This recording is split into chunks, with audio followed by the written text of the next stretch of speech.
Hello বন্ধুগণ, আমি সাধনা নতুন আরও একটা ঝাঁকানাকা রেসিপিতে তোমাদের সবাইকে স্বাগত জানাই। আজকে আমি মাত্র এক বাটি চাল ভিজিয়ে গ্যাসের ওভেনে, তাও আবার লোহার কড়াইতে নরম তুলতুলে চিতই পিঠা রেসিপি শেয়ার করব।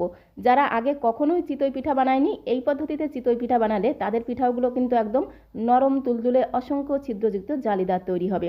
আর এই চিতই পিঠাগুলো যদি একটু দুধের মধ্যে ভেজানো হয় তাহলে টেস্ট হবে অসম্ভব সুস্বাদু। তো রেসিপিটি প্রথম থেকে শেষ পর্যন্ত দেখার জন্য তোমাদের কাছে অনুরোধ রইল। তো চলো দেখে নেওয়া যাক আজকের রেসিপি। তো রেসিপিটি বানানোর জন্য প্রথমে একটা মিক্সিং বোলের মধ্যে আমি এক বাটি আতপ চালকে 3 ঘন্টা আগে জলের মধ্যে ভিজিয়ে রেখেছিলাম। তোমরা চাইলে কিন্তু আতপ চালটাকে সারা রাতও জলের মধ্যে ভিজিয়ে রাখতে পারো, তাতে কোনো সমস্যা নেই। আর আজকের চিতই পিঠাগুলো আমি আতপ চাল দিয়ে বানাচ্ছি, তোমরা চাইলে কিন্তু গোবিন্দভোগ চাল দিয়েও বানাতে পারো, তাতেও কিন্তু খেতে দারুণ লাগবে। গোবিন্দভোগ চাল দিয়ে চিতই পিঠা বানালে স্বাদ আর গন্ধ দ্বিগুণ বেড়ে যায়। আর আতপ চাল দিয়ে বানালে পিঠাগুলো একদম নরম তুলতুলে হবে। তো দেখো 3 ঘন্টা পরে তোমাদের দেখাচ্ছি চালগুলো ভিজে গিয়ে বেশ অনেকটা নরম হয়ে গেছে। আর চাল যদি এরকম একটু নরম হয়ে যায়, মিক্সিং জারেও বেটে নিতে সুবিধা হয়, আবার শিল নোড়াতেও কিন্তু একদম মিহি করে বেটে নিতে সুবিধা হয়। তো তারপরে 3-4 বার চালটাকে খুব ভালো করে জল দিয়ে ধুয়ে নিতে হবে। যতক্ষণ না চালের মধ্যে যে ঘোলাটে জলটা পুরোপুরি স্বচ্ছ হয়ে যাচ্ছে ততক্ষণ অবধি চালটাকে ধুয়ে নিতে হবে। আর চাল যদি ভালোভাবে ধুয়ে নেওয়া হয়, চিতই পিঠাগুলো কিন্তু একদম দুধের মতো সাদা ধবধবে তৈরি হবে। চালের মধ্যে যে জলটা ছিল সেই জলটাকে খুব ভালো করে ঝরিয়ে নিয়েছি। তারপরে সমস্ত আতপ চালটাকে আমি মিক্সিং জারের মধ্যে দিয়ে একদম মিহি করে পেস্ট করে নেব। তোমরা চাইলে কিন্তু শিল নোড়াতেও একদম মিহি করে বেটে নিতে পারো, তাতে কোনো সমস্যা নেই।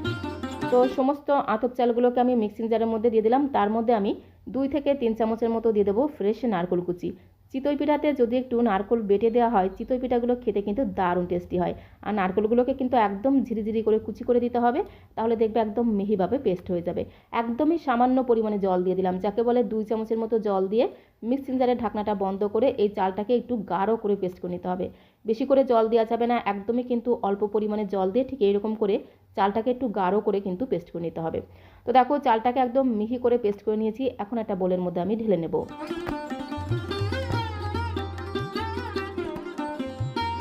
মিক্সিং জারে চাল পেস্ট করার সময় যদি অল্প পরিমাণে জল দিয়ে চালটাকে পেস্ট করা হয়, তাহলে দেখবে চালটা একদম মিহিভাবে পেস্ট হয়ে যাবে। জলের পরিমাণটা বেশি হয়ে গেলে চালটা মিহিভাবে পেস্ট হতে চায় না।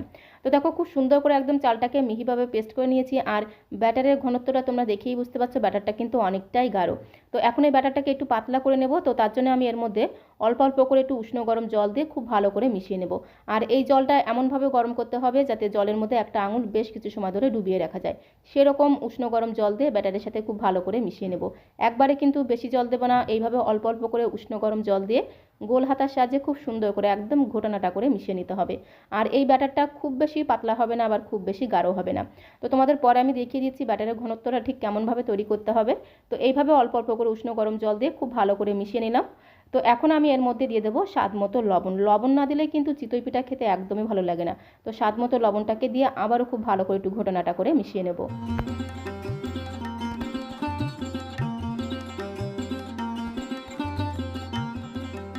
তো স্বাদ মতো লবণ দিয়ে ব্যাটারের সাথে খুব ভালো করে মিশিয়ে নিলাম। আর ব্যাটারের ঘনত্বটা তোমাদের দেখিয়ে দিচ্ছি। এইরকম একটা গোল হাতা ব্যাটারের মধ্যে ডোবালে এই গোল হাতার গায়ে দেখবে একটা পাতলা লেয়ার পড়বে। ঠিক এইরকম একটা পাতলা ব্যাটার আমাদের তৈরি করতে হবে। ব্যাটারটা যেন খুব বেশি গাঢ় না হয়ে যায়। তো ব্যাটারটা কিন্তু একদমই রেডি হয়ে গেছে। সবশেষে এর মধ্যে যেটা দেবো সেটা হচ্ছে ইনো। এখানে আমি 1 প্যাকেট ইনো নিয়েছি, পুরোটা দেবো না, অর্ধেকটা পরিমাণে ইনো দিয়ে দিলাম। ইনোটাকে খুব তাড়াতাড়ি অ্যাক্টিভ করার জন্য একদমই হাফ চামচের মতো উষ্ণ গরম জল দিয়ে দিলাম, তাহলে দেখবে ইনোটা খুব তাড়াতাড়ি অ্যাক্টিভ হয়ে যাবে। তারপরে ইনোটাকে দিয়ে আবারও খুব ভালো করে ঘোটানাটা করে ব্যাটারের সাথে মিশিয়ে নিতে হবে। তো হাফ প্যাকেট ইনো দিয়ে খুব সুন্দর করে একটু ঘোটানাটা করে মেশাতে মেশাতেই দেখবে ব্যাটারটা একদম হালকা ফুলকা ফ্লাফি হয়ে যাবে, যার কারণে চিতই পিঠাগুলো কিন্তু অসংখ্য ছিদ্রযুক্ত জালিদার তৈরি হবে। আজকে যেহেতু আমি চিতই পিঠাগুলো লোহার কড়াইতে গ্যাসের ওভেনে তৈরি করব, তাই এইভাবে যদি একটু ইনো অথবা বেকিং পাউডার ব্যাটারের সাথে মিশিয়ে পিঠাগুলো তৈরি করা হয়, তাহলে দেখবে প্রত্যেকটা চিতই পিঠা খুব সুন্দরভাবে তৈরি হবে। তো হাতের কাছে যদি ইনো না থাকে, সেক্ষেত্রে তোমরা 1 চামচে 3 ভাগের 1 ভাগ বেকিং পাউডারও ব্যাটারের সাথে মিশিয়ে নিতে পারো। তবে বেকিং পাউডারের পরিমাণটা যেন বেশি না হয়ে যায়। ব্যাটারের ঘনত্বটা তোমরা দেখে বুঝতে পারছো, খুব বেশি পাতলা হবে না, আবার খুব বেশি গাঢ় হবে না। তারপরে দেখো ব্যাটারটা খুব সুন্দরভাবে তৈরি হয়ে গেছে, একটা সাইডে রেখে দিলাম। তো এখন একটা ছোট্ট বাটির মধ্যে সামান্য পরিমাণে একটু জল নিলাম, তার মধ্যে হাফ চামচের মতো দিয়ে দিলাম একটু সাদা তেল। এবারে জল আর তেলটাকে খুব সুন্দর করে একদম ঘোটানাটা করে এইভাবে একটু মেশাতে হবে। খুব ভালো করে এইভাবে একটু মেশানোর চেষ্টা করতে হবে। তো দেখো চেষ্টা করলাম একটু মেশানোর। তো এখন আমি চিতই পিঠাগুলো তৈরি করব, তার জন্য সরাসরি চলে আসলাম কড়াইয়ের কাছে। গ্যাসের ফ্লেমটা অন করে দিয়ে একটা লোহার কড়াই বসিয়ে দিয়েছি। কড়াইটাকে প্রথমে খুব ভালো মতো গরম করে নিতে হবে। কড়াইটা যখন খুব ভালো মতো গরম হয়ে যাবে তখন যে তেল আর জলের মিশ্রণটা আমি তৈরি করে রেখেছিলাম সেই তেল আর জলের মিশ্রণটা একটা পরিষ্কার সুতির কাপড় অথবা টিস্যু পেপারে লাগিয়ে কড়াইটাকে খুব ভালো করে একটু মুছে নিতে হবে। তারপরে এক হাতা করে ব্যাটার দিয়ে দিতে হবে, আর এক হাতা করে ব্যাটার দিয়ে গ্যাসের ফ্লেমটা মিডিয়াম টু লো করে দিয়ে একটু ধামা চাপা দিয়ে রাখতে হবে, মানে ঢাকনাটা বন্ধ করে 5 থেকে 6 মিনিট এইভাবে রেখে দিতে হবে। দেখবে চিতই পিঠার উপরটা পুরোপুরি শুকিয়ে যাবে আর অসংখ্য ছিদ্রযুক্ত জালিদার তৈরি হবে। তো দেখো কত সুন্দর হালকা ফুলকা অসংখ্য ছিদ্রযুক্ত জালিদার চিতই পিঠা কিন্তু তৈরি হয়ে গেছে। এইভাবে প্রত্যেকটা পিঠে আমি তৈরি করে নেব।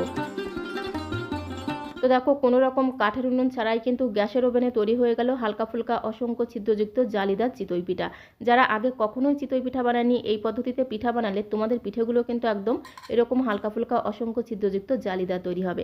ঠিক একই রকমভাবে সবগুলো পিঠে আমি তৈরি করে নেব। আর পিঠেগুলো তৈরি করার আগে অবশ্যই করে কিন্তু লোহার কড়াইটাকে খুব ভালো মতো গরম করে নিতে হবে।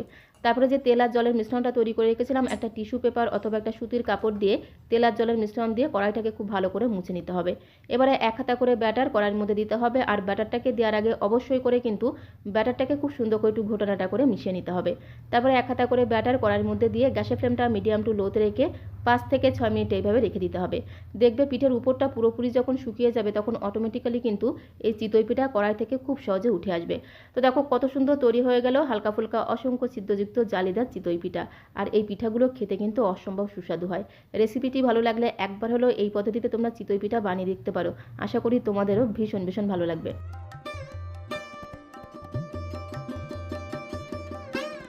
তো একে একে বেশ অনেকগুলো চিতই পিঠা আমি তৈরি করে নিয়েছি। আর পিঠেগুলো দেখো কত সুন্দর হালকা ফুলকা তৈরি হয়েছে। একটি পিঠে তোমাদের একটু ছিঁড়ে দেখিয়ে দিলে তোমরা বুঝতে পারবে। দেখো পিঠেগুলো কিন্তু একদম পাউরুটির মতো স্পঞ্জি তৈরি হয়েছে।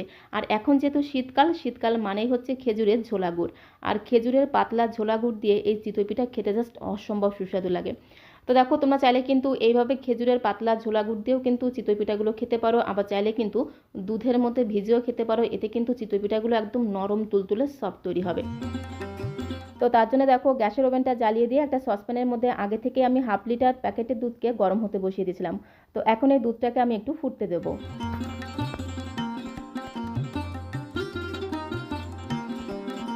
তো দুধটাকে দেখো বেশ কিছু সময় ধরে ফুটিয়ে নিয়েছি। দুধটা বেশ অনেকটাই কিন্তু গাঢ় হয়ে গেছে। এখন আমি এর মধ্যে দিয়ে দেবো খেজুরের পাটালি গুড়।